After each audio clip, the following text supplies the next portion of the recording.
Good evening, everyone.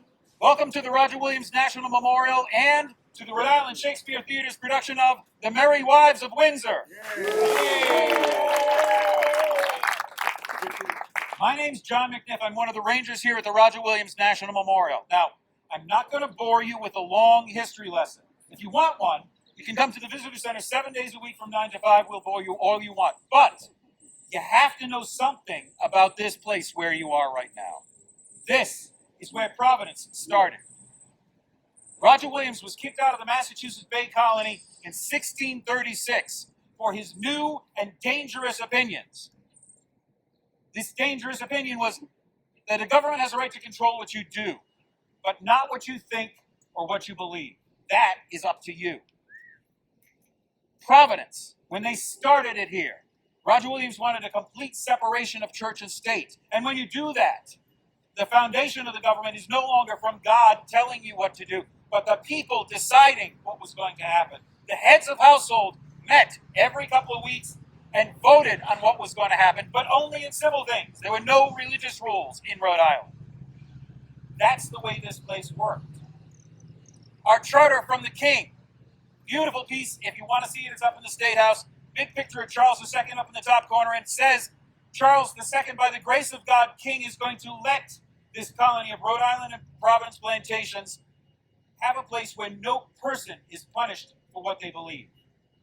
Where we get to elect our own governor. We elect our own General Assembly. We don't have somebody appointed over us to tell us what to do.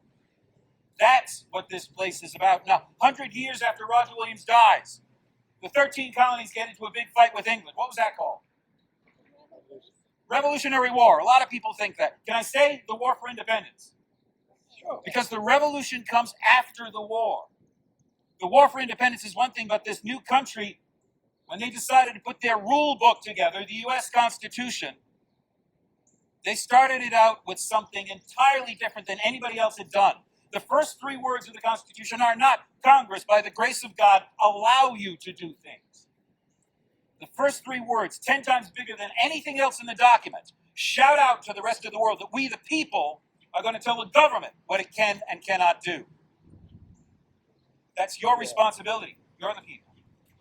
And that idea started right where you are today. That's why this memorial's here.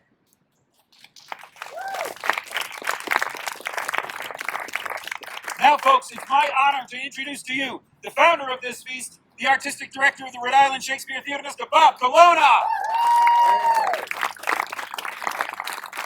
Thank you all for coming. This is our final performance, and we want to thank the Roger Williams National Memorial. Hi, everybody. Good evening. Like Bob was saying, we want to thank the Roger Williams National Memorial for allowing us to perform here. I just have a few quick announcements before we start. The first one is that there will be one 10-minute intermission. Yes, during which you may use the bathroom if you need to. You go down this path, up those stairs, or the ramp, around to the front of the building. There's a door. You guys have brains. You can take it from there. Next, if you have not already, please turn off your cell phones. Yes, please do. In the unlikely event of emergency, please take a moment now to locate your nearest emergency exit. There are 2 behind you, 1 to each side of you. There are 3 behind me. Go in either direction in a diagonal or sort of a 30-degree angle from that. And go 45 degrees after that, and then kind of take a left. Yeah, I can take on it. Okay. I was just trying to be clear. Yeah, you're like that. Thank you. Please enjoy the Merry Wives of Windsor.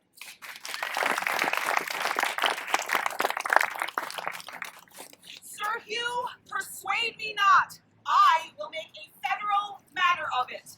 If he were 20, Sir John Falstaff, he shall not abuse Robin Shallow, Esquire. Yes, by Our Lady! If Sir John Falstaff had made disparagements unto you, I am of the church, and I shall be glad to use my benevolence to make compromises and atonements between you. On my life, if I were young again, the sword should end this. Is Falstaff here? Shall I tell you a lie? I do despise a liar, as I despise one who is false, and as I despise one who is not true. The night is here. What ho! God bless this house here! Who's there? 'Tis God's blessing! And your friend, and Justice Shallow! Glad to see you worship well! Master Page, I am glad to see you. Much good do it your good heart. Madam, I thank you. Oh, sir, I thank you. By yea and no, I do. Is Falstaff here? Madam, he is within, and I could do a good office between you. Spoken as a Christians ought to speak. He hath wronged me, Master Page. Indeed he hath. At a word he hath. Robin Shallow, Esquire, saith she is wronged. Madam, he doth confess it. Here comes Sir John!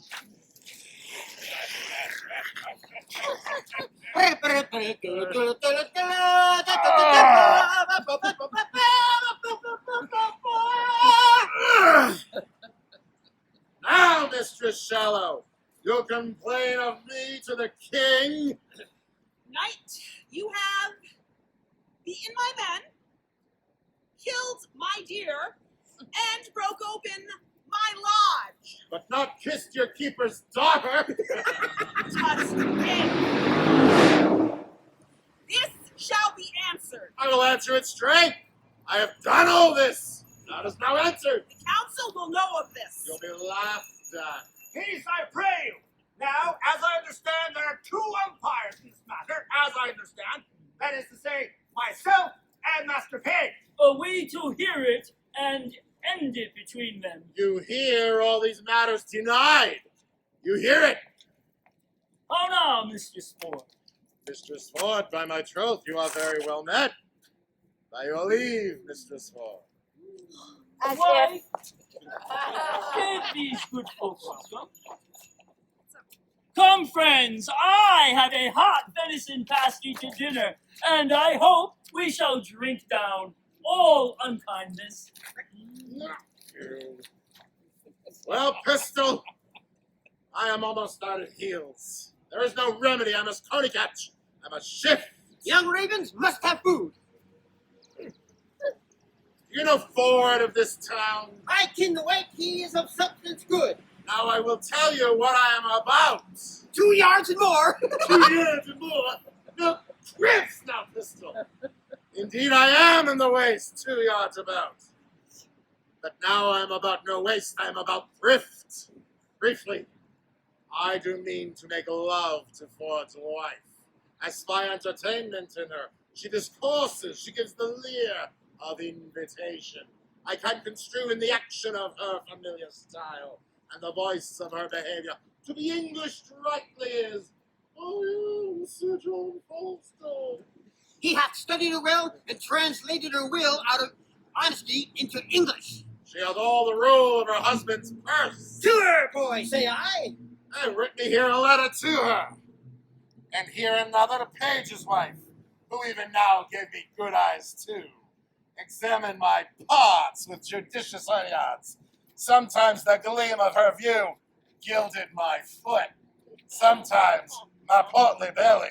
Then did the sun on dunghill shine. Oh, she did course on my exteriors with such a greedy intention that the appetite of her eye burned me up like a scorching, burning glass.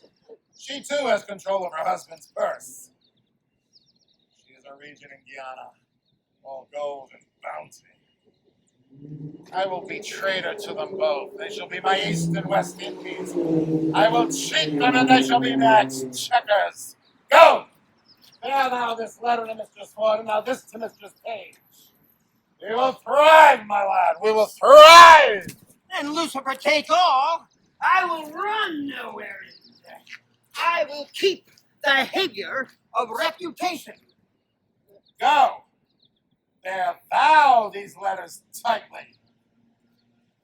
Sail like my galleon to these golden shores. Rogue, hence, avaunt! Vanish like a hailstone. Go! Trudge, pull out of the hoof! Seek shelter! Let vultures gripe thy guts. I will revenge.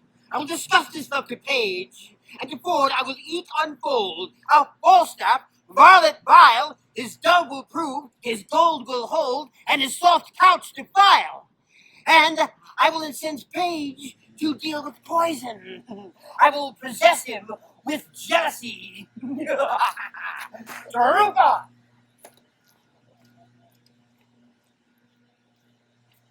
What? Have I escaped love letters in the holiday time of my beauty, and am I now a subject for them? Let me see. Ask me no reason why I love you. You are not young. No more am I. Go to, then, their sympathy. You are merry, and so am I. There's more sympathy. You love sack, and so do I. Would you desire better sympathy? Let it suffice, Mistress Page, as the love of a soldier may suffice, that I love thee. I will not say pity needs is not a soldier-like phrase, but I say, love me, by me, thine own true knight, by pale night or any other light, with all his might for thee to fight, Sir John. Falstaff. Ugh, wicked world. What unweighed behavior hath this drunkard picked out of my conversation that he dares in this manner essay me? Why, he hath not been thrice in my company. What should I say to him? Ugh, I'll exhibit a bill in the Parliament for the putting down of men. How should I be revenged on him?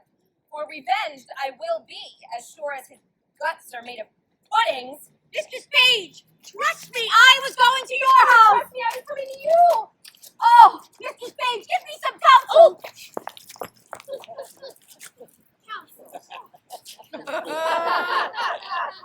What's the matter, woman?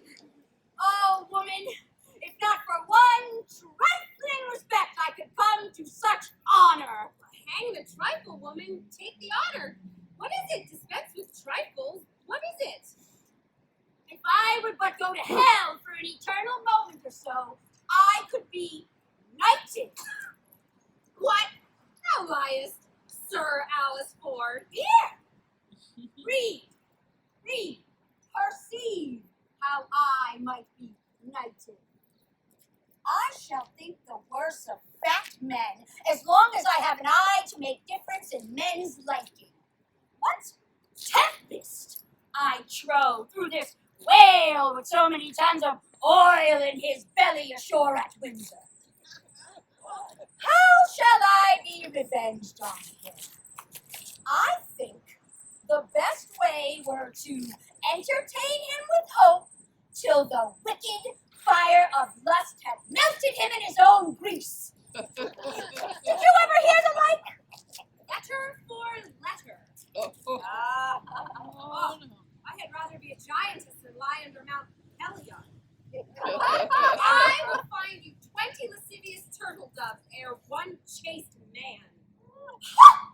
Why, this is the very same! The very words!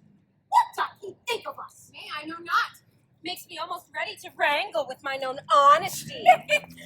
Unless he knows some strain in me that I know not myself, he would never have boarded me as his fury. Boarding? Oh, call you it? I'll be sure to keep him above deck. So will I. If he come under my hatches, I'll never to see again. Let's be revenged on him. yeah.